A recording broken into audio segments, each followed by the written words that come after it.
All right, thanks for tuning in to the OFN meeting room on the R Lads Football Radio Network. And I'm real proud to be welcoming back to the show Tyler Lancaster from the Green Bay Packers. The last time I spoke to Tyler, he was I guess, a few weeks away from entering the NFL. It was before the draft. Draft didn't work out for you, Tyler, but you were signed by the Packers, and the rest is history. And it's great to know that you're so far after a couple of years, you're prospering as a professional football player. Yeah, thank you. Thanks for having me back, by the way. But I'd say it's gone pretty well. The draft didn't go exactly the way I wanted to. You know, you always want to hear your name called, but regardless, I was prepared for it, and I knew as soon as my name would be called that I'd have to step up. And I feel like everything's gone according to plan so far. So just got to keep moving. Yeah, how did that process work? So you're not drafted. When did you start getting phone calls? Because at that point you were a free agent. Yeah. So during the draft, I was getting a couple calls here and there. Most of them went to my agent, but I was in contact with the Green Bay defensive line coach, and he was telling me, updating me, like, "Hey, like if we get you, it'll be at this spot in the seventh round." And then he told me around the sixth round, like, "Hey, like I think they're going a different direction, but stay in touch." So as soon as the draft ended, got a few calls. Right away, I wanted to accept that offer from Green Bay. I knew going into the draft that if it came to post draft, that I would more than likely choose Green Bay, and lo and behold, I did. And there was a couple other teams that called to offer undrafted free agent deals, like Chicago and Tampa. But I mean, everything's worked out great. You know, Green Bay was my first choice, and I've been here 2 seasons now, going on a third, and I'm excited. Yeah, was it also easier because regionally that wasn't too far away from where you played your college ball and you grew up, right? Oh yeah, I mean I've been pretty local my whole life, and I have nothing against getting away, but it is nice to have friends and family be able to drive up smooth 3 to 4 hour drive to Green Bay, and just far enough away to still be geographically far away from everyone else.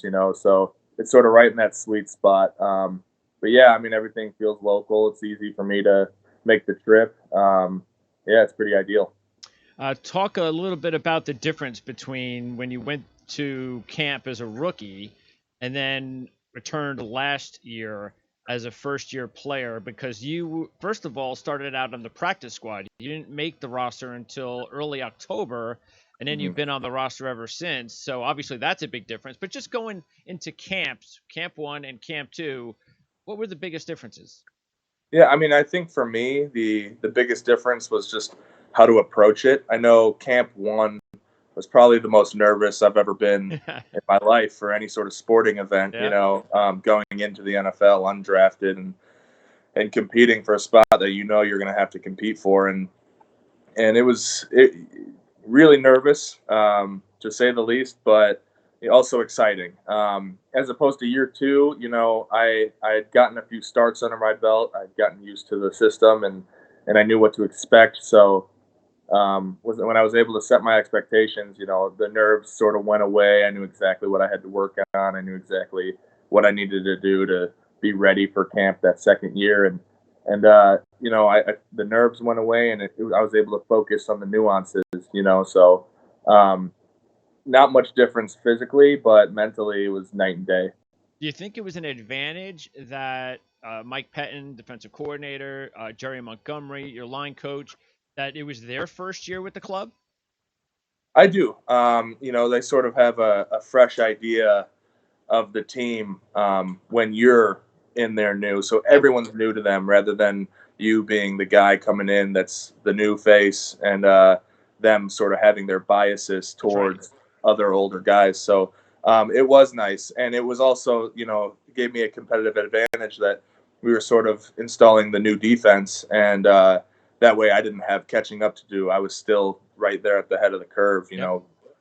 intellectually. So that definitely helped me a ton. But it's cool. Like I'm glad they stayed for my second year as well, and I'm still glad that they're going to continue on with my third year. Yeah, how is that for especially a young player, and you've got your line coach who's really, I mean, you probably, I would imagine that coach is more important to you than any other coach, including the head coach. But you have a new head coach the second year, so is there a big difference for you, or not really, because the defensive staff, again, Montgomery and Pettin, were retained? Um, I think culturally there was a big difference. How so? I mean, he came in and he's a fresh face and he's full of fire and he wanted to, sort of bring us together as a team. He had his own set of ideals when it came to the team environment. We did little things like compete every day in the team meetings. Little trivia contests here and there. He put a hoop up in the team meeting room, and guys would All would right. play knockout. So I mean, I think everything was a competition to him, and he had that fire underneath him, and you could tell like he was ready to get going, and it was awesome. It was real exciting. It felt very close around there, but also keeping the defense, specifically for me, the D line coach and the D coordinator.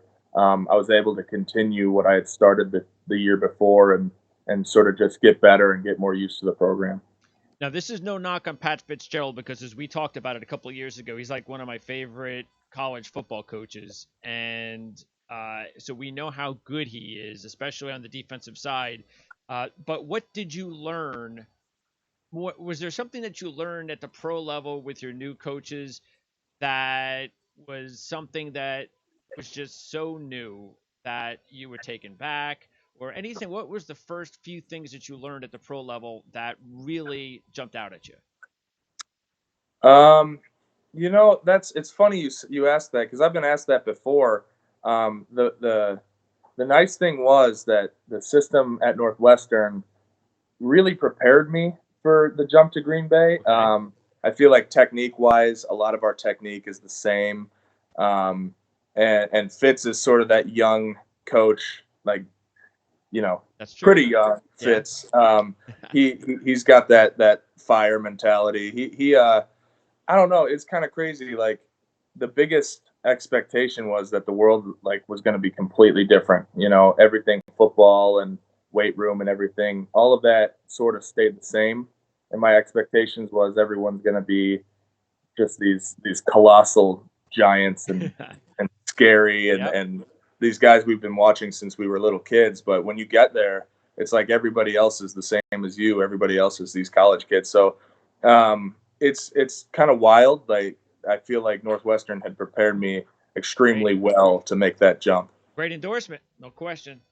What about players that took you by, was there anyone particular that you gravitated towards, that was sort of like their own little extra teacher on the football field, uh, and if so, anyone specific that you care to share? Yeah, I mean, first off, a more broad sense, like it was really wild to be playing next to guys like Clay Matthews, who when I was a young kid had been like seeing on TV, and your parents kind of idolize people like that, but Aaron Rodgers is a tremendous force in the locker room. Mike Daniels specifically, he was Okay. a Pro Bowler, and he kind of took us under his wing and like told us how it was. That's how he operated. He's not going to BS you. And then for me, I was a backup nose tackle behind Kenny Clark, who's really coming into his own Oh now. And yeah. and so I'm like, I was extremely happy to have those guys in front of me. And then of course, like it's always easy to have another Northwestern grad on the D line. So it was awesome having Dean there, Kenny, Mike. Yeah, those guys sort of they really brought that room together. Now, what do you bring to the defensive line that you feel the team needs? Is there something that you pride yourself on that you know is your specific role, and that role is the role that you want to continue to improve upon, or are there a variety of different roles? Yeah, I mean, I think first and foremost, the biggest role that I feel that I have is sort of that. intellectual leader on the defensive line. I know a lot of the guys, if there's something that they don't understand or they want a little more work on, I feel like I'm able to process our defense and the coaching points that our coaches have for us and relay that to them. I know with a lot of study sessions with younger guys, I'll sort of head that up and we'll make the room better, and I know that some people look at it as like that's you making your competition better and that's sort of makes you worse off. But I mean, I feel like me teaching them also reinforces the defense for me, and Absolutely. it also gives me like sort of a competition. It motivates me to be better, even though like I'm making my competition better. So I feel like for me, and I hope and I believe that other guys in the room would attest to this, that I sort of have that intellectual edge and I'm able to bring guys along and coach with them. But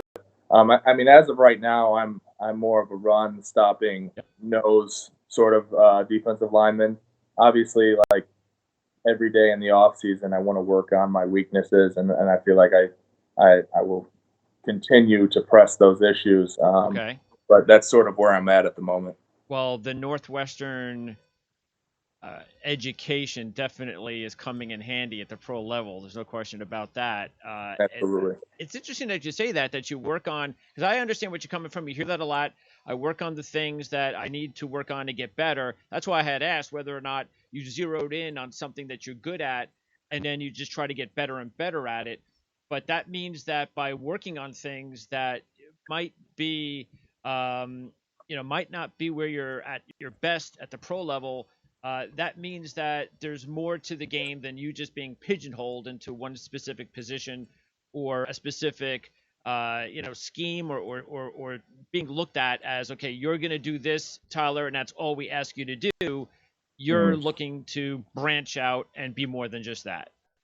Yeah, absolutely. I mean, guys who can do more than one thing have more value to a team. So my goal is to play this profession as long as possible, and if I only have one thing that I'm good at, then somebody else eventually is going to step in and take that role. But if I have multiple things, then multiple people are going to have to step up and take those roles. So I just want to add value as much as I can to not only myself but to the team, so that they'll have to keep me or another team is going to want to take me. So definitely just trying to prolong my time playing this game. What about the playoff experience last year? How did that go? You must have been pumped up for a playoff game, and of course the team didn't win, but still the experience must have been incredible.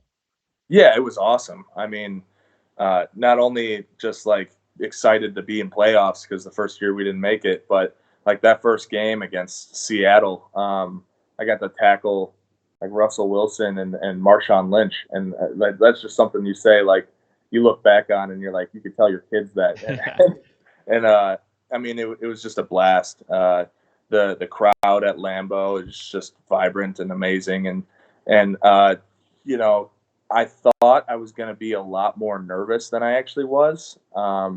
But like the high stakes games in the past sort of set me up for that experience. So I was extremely like unusually calm. I thought I'd be more wired and nervous and anxious, but I was like, I mean, this is the same thing I've done every single day for the past half year. Yeah. So why not just keep doing it? And that's sort of how it went. And obviously the goal is the Super Bowl. We wanted that, and it didn't happen. But going into those games, I was like, I'm prepared for this. So I mean, it was pretty exciting. What was the difference between the first playoff game and the second one, considering home, away, obviously win, loss, and Mm-hmm. obviously the stakes being that much bigger with the loss being so short to reaching the Super Bowl? But what were the two biggest differences with those two games? I mean, the biggest differences, besides for like the outcomes, Yeah. because the outcomes had tremendously different differences. I mean, playing in Lambeau Field is unlike any other. You can't really replicate that experience in another stadium. So, I mean, I think that was huge. But we just did not have a great game on all surfaces in that second game. Mm-hmm. So, that's something that we've looked at a ton of times, and I'm sure we're going to be coached up on even these coming weeks extremely hard. So, yeah, I mean, I think the biggest difference in most games, home or away, is Lambeau Field is a different monster. To try to do whatever you can to make sure that you're at Lambeau Field in the championship game this year. Exactly. You're engaged, and you've your family life has been chronicled on the Packers.com website. So Mhm. a lot of Packer fans know everything that you've gone through. But talk a little bit about, before we let you go, talk a little bit about just the past month or so and how this experience has affected your life. Yeah, I mean, this is definitely something I'll look back on in a long time and say, wow, that was something Remember else. when? Yeah, exactly. I was just talking about that the other day. Like we're gonna be old men and we're gonna sit on our porch and you just want to sit outside and your grandkids are gonna come up to you and say, like, why do you sit on the porch all the time? It's like I remember when we couldn't sit on the porch all the time. Yeah, right. We had to stay inside. Yeah, or else But we'd get thrown in jail overnight. yeah, yeah, yeah. My friend made that joke. I think today or yesterday, but. No, I mean it's kind of wild, having to adjust. We're normally going into gyms and working out at weight rooms and running on turf fields. So I've been lucky enough that there is turf still available in Skokie. All right. They can't really like shut it down because like it's sort of just an open public park, but they do like stress social distancing there. So, but I am able to get my running exercises done there, and I bought some shock absorbent padding for weight rooms to put in the little space in my bedroom, tiny little space, and I bought a bench too. So I got some Hey, dumbbells from my trainer you and got to do it.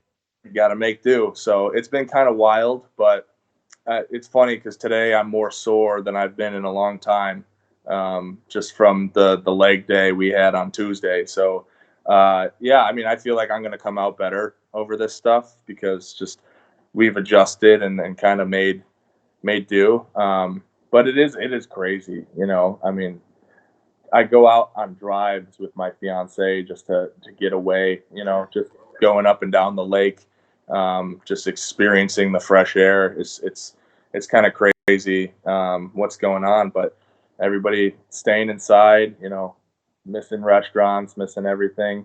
But especially with fitness, I'm doing well.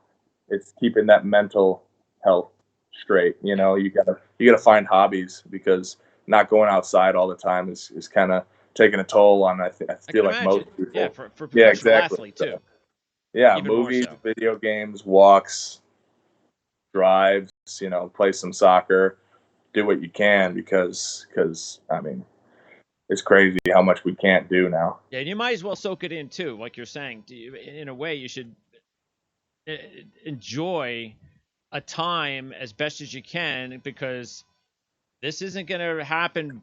Hopefully, again in our lifetime. You never know, but you just hope.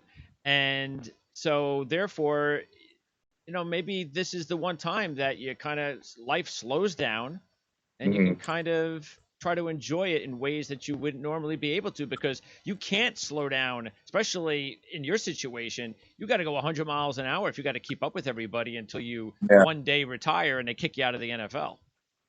Yeah, and that's huge. I mean, you got to sit back and you got to appreciate family and the people who you're around. You got to take a deep breath and take it in. I'm surprised like we don't have OTAs as of right now. I'd be reporting pretty soon, but that's going to be canceled. So you know, you really do have to take a deep breath and say like this probably will never happen again, and let me enjoy what I can enjoy.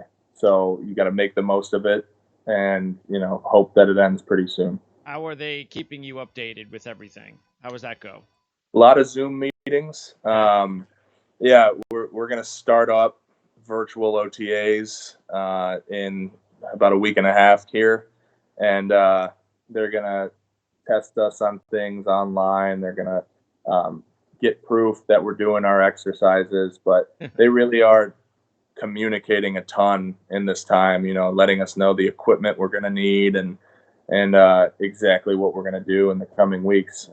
They're going to put us on a nice little schedule that's kind of like normal OTAs, except you'll be by yourself. You'll be at home, and I mean, I'm excited for it. It'll give me something to do because Yeah. usually I'll run at noon and lift right after, and there's not much else to do. So to get more structure in my day, it's going to be nice. And how about the possibility of playing football without fans? I can't even imagine that. Somebody brought that up the other day, and I was like, yeah, I have no idea how that's going to work. How a silent field, all you can hear is like the communication between all the players and random shouts. I couldn't even until I'm put in that situation. I Yeah. can't even contemplate it.